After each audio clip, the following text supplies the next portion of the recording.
1992 मई में डिसूजा चौल की ललिता रात को पानी भरते वक्त पुराने कुएं में फिसलकर गिर गई।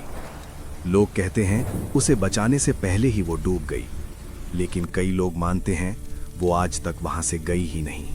लोग कहते हैं उस रात पानी में गिरने की आवाज तो आई, लेकिन एको नहीं।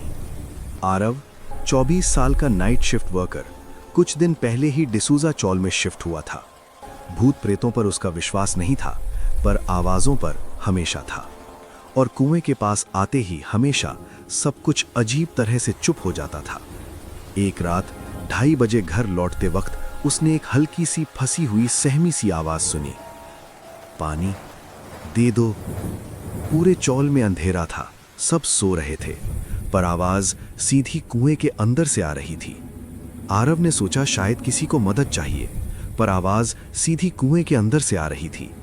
जब उसने अंदर झांका, पानी बिल्कुल बेहरक, जैसे सदियों से किसी ने उसे छुआ ही ना हो।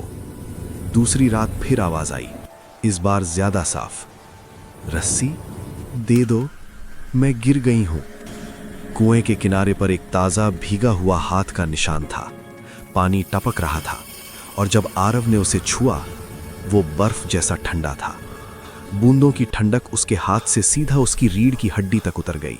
जैसे ही आरव पीछे मुड़कर जाने लगा, जोसेफ आंटी ने उसकी कलाई पकड़ ली। बेटा, रात को कभी भी इस कुएं के पास मत जाना, वो हर नए आदमी को बुलाती है। आरव ने धीरे से पूछा, ललिता? जोसेफ आंटी की आंखें फट गईं। नहीं बेटा, ललिता बोलती ही नहीं, जो बुलाती है वो कोई और चीज है। आरव को लगा कहानी में एक और कहानी छुपी है।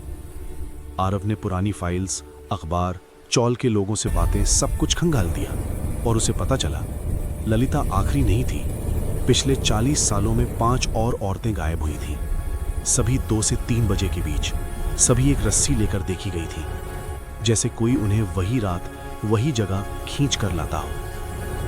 एक हफ्ते बाद आरव फिर से उसी वक्त घर लौट रहा था, और इस बार आवाज बिल्कुल उसके पीछे से आई, रस्सी दे दो।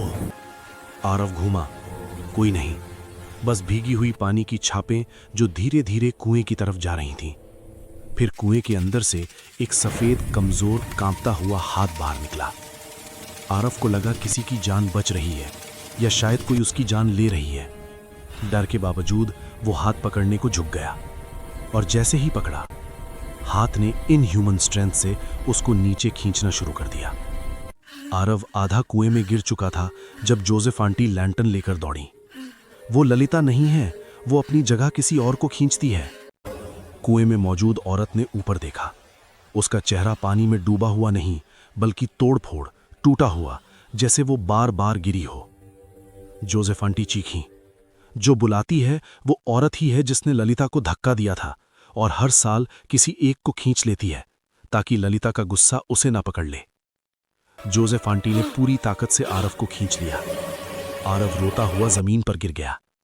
जब उसने वापस कुएं में देखा, वो पेल औरत गायब थी, बस हल्का सा पानी हिल रहा था। अगली सुबह पुलिस ने कुएं को सील कर दिया। चौल में थोड़ी देर के लिए सुकून लौट आया, लेकिन उस रात आरव ने अपनी खिड़की के बाहर से आवाज सुनी, बस एक बार रस्सी दे दो। उसका कमरा तीसरी मंजिल पर था। कोई वहां कैसे पहुंच सकता था?